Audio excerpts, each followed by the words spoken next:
My fiancée secretly cheated on me with her ex and trapped me in a fake marriage to secure her perfect life. So I canceled the wedding, took her to court, and unleashed a truth so shocking that it publicly shattered the illusion of her picture-perfect world. I, then 31, a man, encountered my former partner, a woman of 29, whom I'll refer to as Katie, approximately 4 years ago at the sports establishment I oversee. Yes, I understand your thought process. Manager at a sports bar, hardly an elite profession, yet one I genuinely enjoy.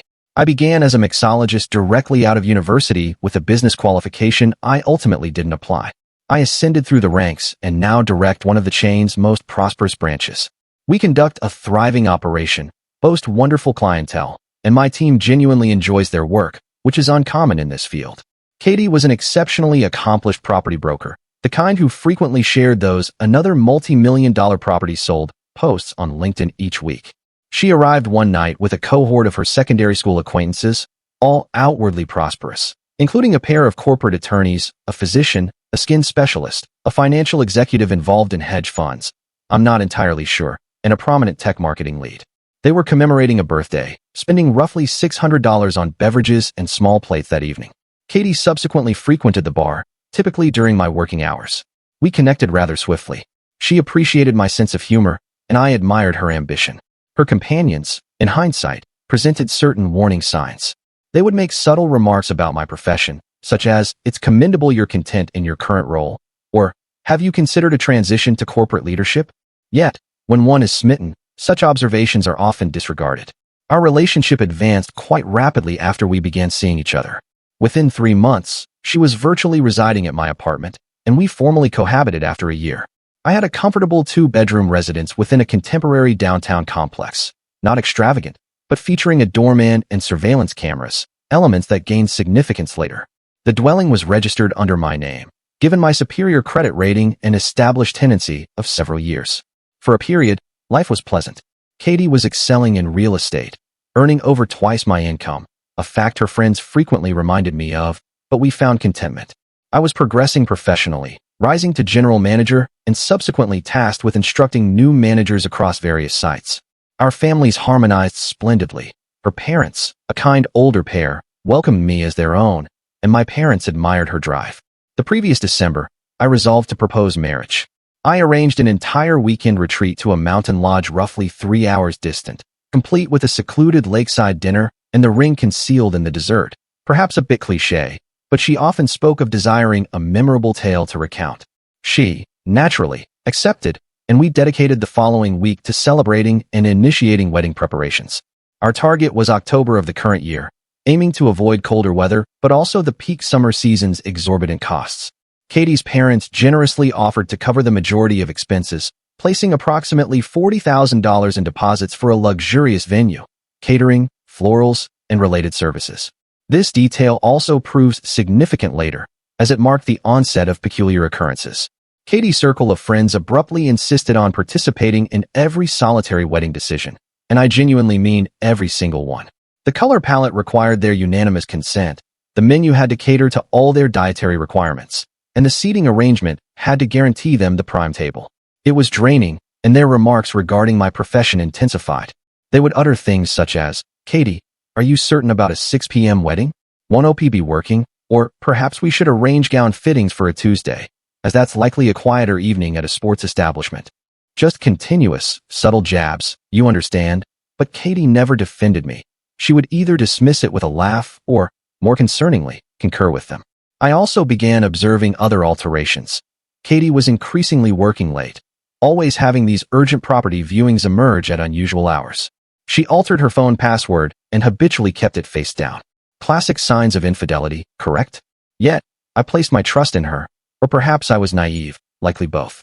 At my establishment, we have a loyal patron, Sarah, a pseudonym, naturally, who attends trivia nights each Wednesday with her colleagues. She's frequented the bar for years, consistently tips generously, and never causes issues. She's truly one of those customers you're pleased to see enter. She works in human resources or a similar field, a very pleasant woman likely in her mid-30s.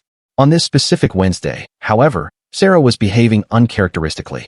She repeatedly glanced between her phone and me during trivia rounds, barely engaging with her friends, which was entirely unlike her usual competitive and absorbed demeanor. Eventually, during an intermission, she signaled me over, requesting a private conversation. I assumed it might involve a customer issue or a work-related matter. We have a small office near the kitchen where I handle administrative tasks, so I led her there. She appeared deeply unsettled, as if preparing to deliver news of a death. I wasn't sure if I should share this, she began, nervously adjusting her phone case. But I would want someone to inform me if it concerned my relationship. It transpired that Sarah's sister, Jenny, works at an exceptionally upscale salon downtown, where a simple haircut can exceed my monthly rent.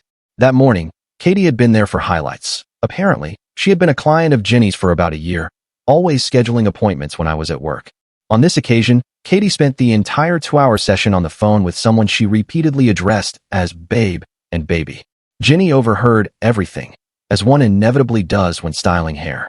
Katie was laughing, arranging a weekend escape, and remarking how her idiot fiancé, meaning me, would believe she was attending a real estate conference. I stood there, attempting to comprehend this, a part of me wishing to reject it.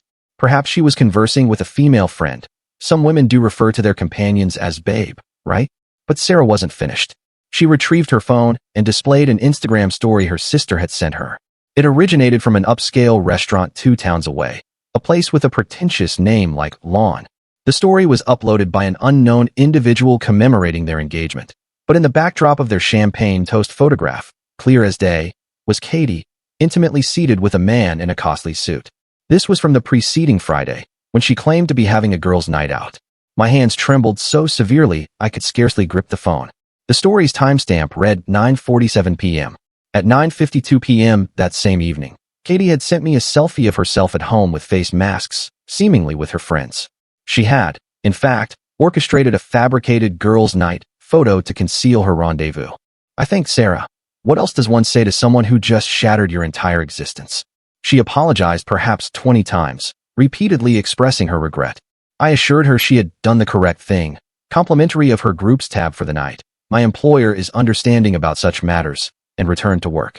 With 5 hours remaining in my shift, I was operating purely on autopilot, my thoughts racing. Instead of immediately confronting Katie, I chose to investigate further. We possessed a communal iPad at home, primarily utilized for Netflix viewing in bed. Katie had accessed her iCloud account on it a few months prior when her phone was being serviced, and I presumed she had forgotten about it. That evening, following my shift, while she was supposedly sleeping at a friend's residence, I accessed the iPad. Goodness, there were hundreds of exchanges between her and her former partner, Michael, a fabricated name. This was no casual fling. They had been meeting at an upscale hotel near his office for months, since February. The content was explicit. I'll spare the specifics, but it wasn't solely physical. They were mocking me, envisioning their future together, discussing how they'd execute it correctly this time. The most distressing revelation was that all her friends were aware. Every single one of those accomplished professionals was actively assisting her infidelity. Their group chat was replete with advice on concealment, jests about my profession, at least Michael can afford a proper restaurant, not just pub fare, and guidance on how to respond if I grew suspicious. They were, in fact, urging her to postpone leaving me until after the wedding, anticipating a larger financial settlement in the divorce. I captured screenshots of everything, emailed it all to myself, and uploaded it to my Google Drive. I even photographed the iPad screen with my phone as a precaution. The messages spanned months. Every girls' night, every work event, every real estate conference. She was with him, and her friends weren't merely providing cover. They were actively aiding in planning these encounters. There was even a message from the evening I proposed. While I anxiously awaited our dinner reservation, rehearsing my speech internally, she was texting him. "Don't worry, darling. This changes nothing. It's just business. You're the one I truly adore." I didn't sleep that night, instead sitting in our living room, sifting through 4 months of deceit, attempting to fathom such cruelty. How does one share a bed, plan a future, and simultaneously conspire to ruin another? The following evening, as she returned from showing houses, another fabrication, as messages confirmed she was at his place, I was prepared. I neither shouted nor wept. I simply handed her the iPad, open to their communications. There I sat in our living room when Katie arrived home around 7 p.m. She entered cheerfully, discussing how she had shown 3 properties that day. Narrator: she had not shown any properties that day. I allowed her to speak for a moment while she settled her belongings. She even had the audacity to inquire about dinner plans, as if nothing was amiss. I had spent the entire day mentally preparing my words, but when the moment arrived, I found myself speechless. I simply presented her with the iPad, already displaying her messages with Michael. She attempted to maintain composure for approximately 2 seconds, asking, "What am I supposed to be seeing?" Then, upon noticing the message dates, she literally dropped the iPad onto our coffee table. Have you ever witnessed someone's expression utterly transform, as if their entire facade collapses? That's precisely what occurred. She shifted from confusion to panic to anger in roughly 5 seconds. She began shouting about how I had violated her privacy and lacked any right to view her messages. Seriously, that's her primary concern? I remained silent. Thankfully, my bartending background instilled a calm demeanor. I simply continued scrolling through the messages as she became agitated. I reached the exchanges from the night I proposed, handed her the iPad again, and read that one aloud.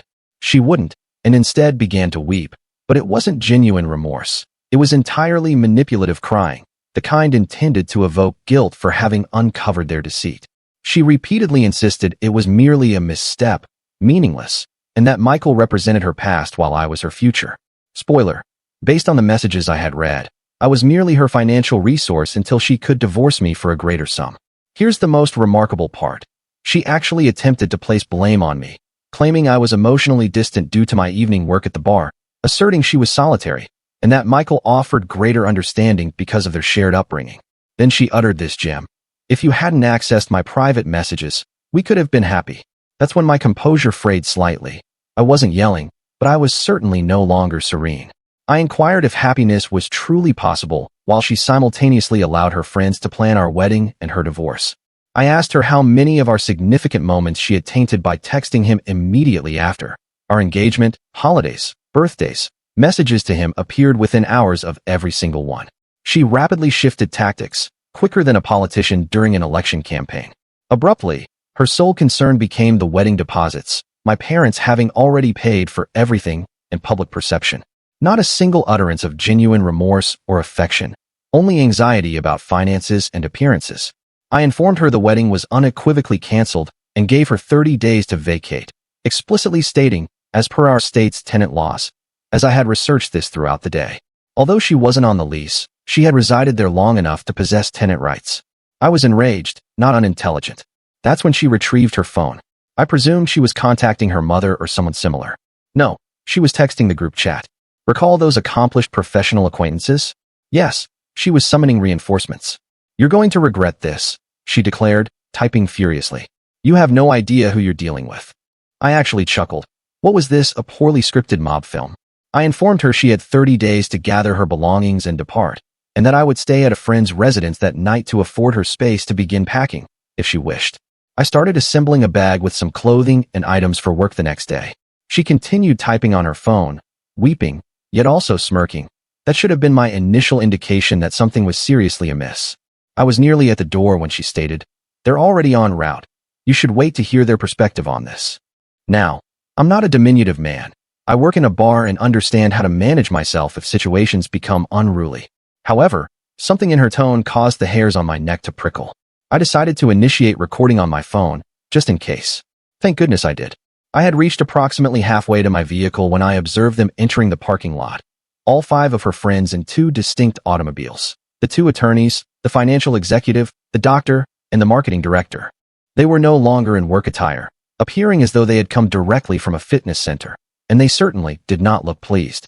So there I stood in the parking lot, 5 enraged women exiting their vehicles, and Katie observing from our apartment balcony. My phone was recording in my pocket. Again, thank goodness for that choice, and I was deliberating whether to re-enter the building or attempt to reach my car before making a decision.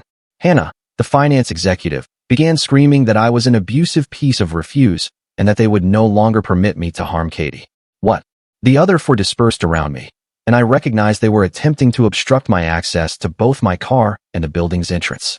Rachel, the first lawyer, drew her phone and commenced recording, loudly stating, "We're simply here to assist Katie in retrieving her belongings safely. No one desires any violence."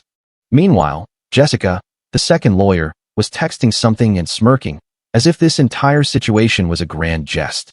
The doctor, Maria, and marketing director, Ashley, merely stood by, appearing anxious but attempting to project a tough demeanor. I maintained an exceptionally calm voice, held my hands visible, and stated, "I have provided Katie 30 days' notice as legally mandated. I am departing for the evening to allow her space to pack.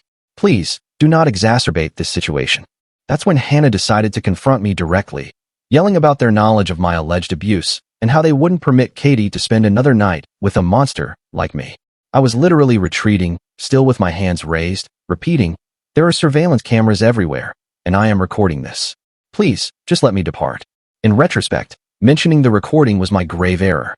Rachel immediately shrieked, "He's threatening to release private recordings of Katie. Get his phone." And that's when the entire situation descended into chaos. Hannah lunged for my jacket pocket where my phone was. I turned to ward her off, and Jessica seized me from behind, executing a full tackle. I stand 6 feet 1 inch, and she is perhaps 5 feet 4 inches, but she had played rugby in college, a fact I learned during the trial, and knew precisely what she was doing. I ended up on the ground with Jessica attempting to subdue me in some sort of hold, Hannah kicking me, and Rachel still documenting everything, but now screaming, "Stop resisting! Why are you fighting back?" Maria and Ashley merely observed, appearing frightened but offering no assistance. I was exerting my utmost not to retaliate, understanding how this spectacle would appear, a larger man versus smaller women, simply trying to guard my head and avoid harming anyone. That's when Katie burst out of the apartment, carrying, and I still shudder at the memory, our kitchen knife set, not just a single blade, but the entire wooden block. She was screaming something about me needing to learn my lesson and began distributing knives to her friends. I am not ashamed to confess, I began to panic. Jessica still had me restrained, Hannah was kicking me, and now they were armed with knives.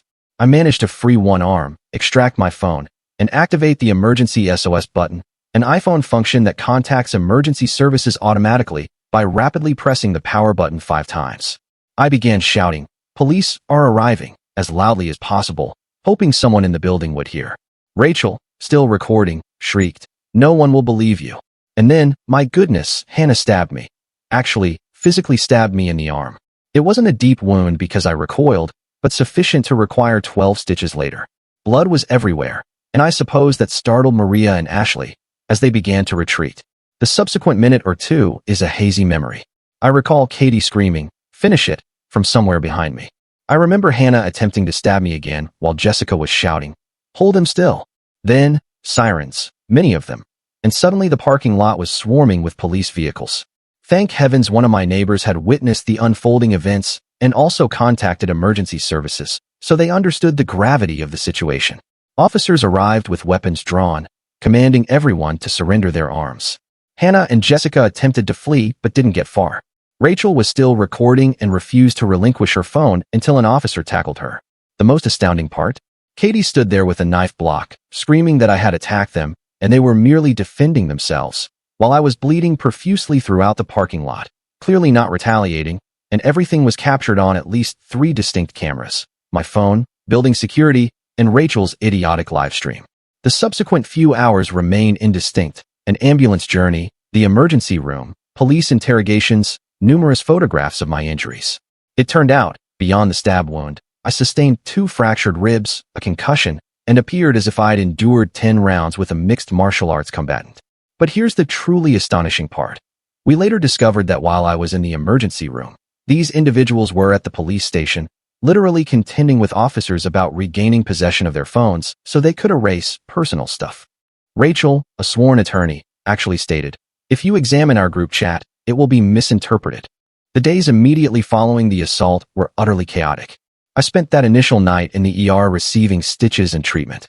Pro tip: when the nurse inquires about your pain level and you state 4 or 5, while suffering broken ribs, they simply assume you're being stoic and administer the potent pain medication regardless. Chuckle. While I was being attended to, a victim advocate from the district attorney's office appeared. She began outlining various legal details, but I was heavily medicated on whatever pain relief they had given me.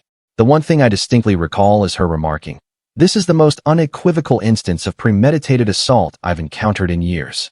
She had no comprehension of how accurate her assessment was. Meanwhile, Katie and her deranged cohort were experiencing their own entertaining evening at the county jail. It was later discovered they were all placed in separate cells because they continuously attempted to synchronize their narratives. Rachel, the first attorney, persistently demanded her one phone call, as if it were a television drama. Jessica, the second lawyer, attempted to employ the "do you know who I am" tactic. Hannah, my assailant, reportedly had a complete breakdown when her designer jacket was confiscated as evidence due to my bloodstains on it. Here's where the narrative takes a turn for the better. Recall I mentioned Rachel was recording everything? She was, in fact, live streaming to their private Instagram group. The police secured a warrant for all their phones and social media, uncovering everything, not just the assault, but months of them orchestrating such schemes. The group chat was a veritable treasure trove.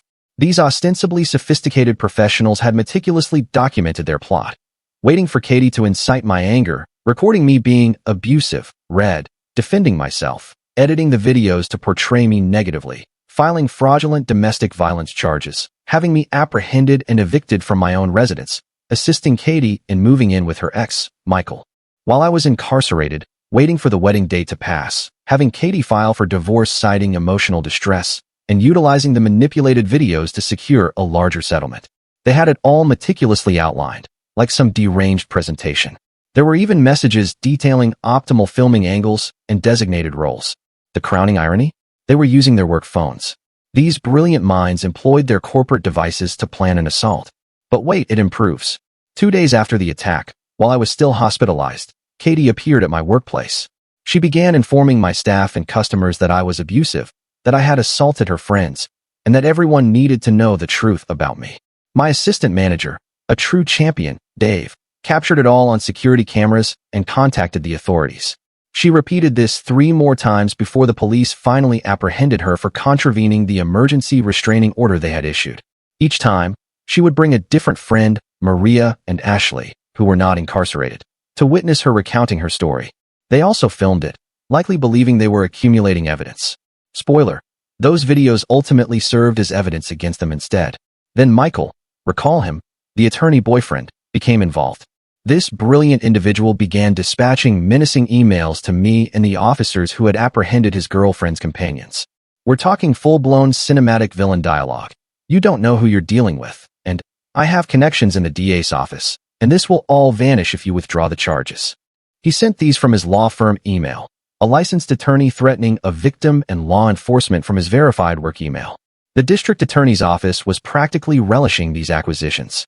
Approximately a week following the assault, their influential defense attorneys appeared for the bail hearing, resembling characters from a legal drama, poised and self-satisfied, extolling their clients' impeccable reputations and community contributions. The presiding judge was an elderly gentleman who appeared on the verge of slumber throughout their lengthy address. Then, the prosecutor rose and began unleashing a torrent of evidence. Comprehensive security footage from multiple building cameras, my phone's recording, Rachel's live stream, the group chat messages, screenshots of them researching phrases like, how to make self-defense look real, and what happens if you stab someone in self-defense, Michael's threats, Katie's harassment at my workplace, medical reports indicating only defensive wounds, neighbor testimonies, and the knife bearing Hannah's fingerprints and my DNA. The judge's expression, oh my, transformed from a sleepy grandfatherly look to steely indignation in approximately 2 seconds. He set their bail at $500,000 each. Hannah, Jessica, and Rachel were compelled to surrender their passports and wear ankle monitors, as they were deemed flight risks, apparently possessing international accounts and properties. Maria and Ashley, those who did not actively participate in the physical assault, faced lesser charges and reduced bail, but were still required to wear monitoring devices. Katie was charged with conspiracy and also had to relinquish her passport. But the true bombshell dropped roughly 2 weeks later. Ashley, who had been struggling emotionally since the incident, finally capitulated. Her attorney contacted the district attorney's office, indicating her desire for a plea bargain. It was revealed she possessed another group chat, unknown to the others, where their plans were even more overtly detailed. She had voice messages from Katie discussing how they had rehearsed the assault in Maria's home gym, videos of them deliberating how to simulate self-defense, and messages about their deliberate selection of my apartment because they were aware of the security cameras and believed they could manipulate the footage to their benefit. The most disturbing revelation? She had a video of all of them celebrating at a wine bar after Katie got engaged, planning how they would assist her in securing a more favorable divorce settlement by framing me. This was from the very night I proposed. While I was texting our families the joyful news, they were quite literally conspiring to ruin my life. The trial commenced in November, roughly 7 months post-attack. Those intervening months were arduous. Katie and her 2 unincarcerated friends, Maria and Ashley, relentlessly attempted to disseminate falsehoods about me throughout the town. They created fraudulent social media profiles to upload manipulated clips of the assault, sought to contact my employees to unearth damaging information, and even appeared at my parents' residence to present their version of events. My legal counsel, supplied by the district attorney's office since this was a criminal proceeding, was a diminutive woman in her 50s who appeared like everyone's favorite aunt, but proved formidable in court. Her initial directive was to meticulously document everything and refrain from responding to any contact attempts. So that is precisely what I did. Every fabricated account, every instance of harassment, every minor detail was compiled into a folder, which only served to weaken their defense. The trial itself was surreal. Their defense strategy was intriguing. They attempted to assert they were safeguarding Katie from an abusive relationship, despite a complete lack of evidence of abuse, and that they acted in self-defense, despite literally bringing knives to assault me. Their attorneys continuously tried to portray me as a violent, controlling boyfriend because, get this, I discovered their client's infidelity and asked her to vacate the premises. Unbelievable. I had to give testimony for 2 full days. Their lawyers employed every tactic to provoke me, labeling me a liar, insinuating I was the true abuser, and even attempting to imply I was homophobic because I didn't want Katie associating with her friends unsupervised, while she was cheating on me. However, bartending instills a calm composure when dealing with difficult individuals, and I simply continued to speak the truth.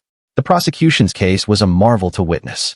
They had a massive television screen erected in the courtroom and presented everything chronologically. Security footage of their arrival at my apartment, fanning out to ensnare me. My phone's recording of their assault. Rachel's live stream depicting them with the knives. Building security footage of the actual attack. Police body camera footage of their arrest. Video of Katie harassing me at work. Screenshots of their group chats planning everything. Michael's menacing emails. Medical. Photographs of my injuries. And the knife with Hannah's fingerprints and my blood. But the true highlight was Ashley's testimony. She had accepted the plea deal, a shrewd decision, and meticulously detailed everything, informing the jury how they had planned this for months, how Katie had been unfaithful since before the engagement but wished to postpone until the wedding for a larger divorce settlement, and how they had actually rehearsed the attack at Maria's gym, strategizing to make it appear as self-defense. The jury's expressions during her testimony were invaluable. These were not merely friends who became overly zealous protecting their companion. This was a deliberate scheme to frame me, have me arrested, and assist Katie in defrauding me in a divorce. Then Katie took the stand to defend her friend's ill-conceived actions. Goodness, what a catastrophe. The prosecutor allowed her to unwittingly confess. She began tearfully, claiming how frightened she was of me, despite no evidence and her voluntary cohabitation. Then, she grew enraged when confronted with her messages planning the assault, shouting that I deserved it for accessing her iPad. The most egregious part? She accidentally disclosed that Michael, her attorney boyfriend, had assisted her in composing the fraudulent police report about me being abusive, on the stand, under oath. The prosecutor's eyes gleamed as if it were Christmas morning. Their defense crumbled thereafter. The jury deliberated for a mere 6 hours before finding them guilty. Hannah, Jessica, and Rachel, the stabbing squad, were convicted of attempted aggravated assault, conspiracy, and numerous other charges. Maria was found guilty of conspiracy and accessory charges. Ashley's plea agreement resulted in only probation, given her testimony. The sentencing hearing was extraordinary. The judge expressed profound displeasure, labeling it one of the most premeditated and malevolent cases he had witnessed in 30 years, stating their professional standing exacerbated the offense, as they were fully aware of the wrongfulness of their actions. Final sentences. Hannah, Stabby McStaberson, received 36 months in state prison, with no parole for 24 months, followed by 5 years of probation. Jessica, the rugby tackle lawyer, received the same sentence as Hannah. Rachel, the live stream genius, also received Hannah's sentence. Maria, the nervous doctor, received 18 months of probation and 300 hours of community service. Ashley, having accepted the deal, received 12 months of probation for her testimony against the others. Katie is still awaiting her separate trial but accepted a plea deal. More on that in the concluding chapter. Michael, oh boy, just wait until you hear what transpired with him. They all forfeited their professional licenses. The attorneys were disbarred, naturally. The doctor lost her medical license. The finance executive lost all her certifications. Their prestigious careers vanished, their reputations shattered, and their liberty gone for free.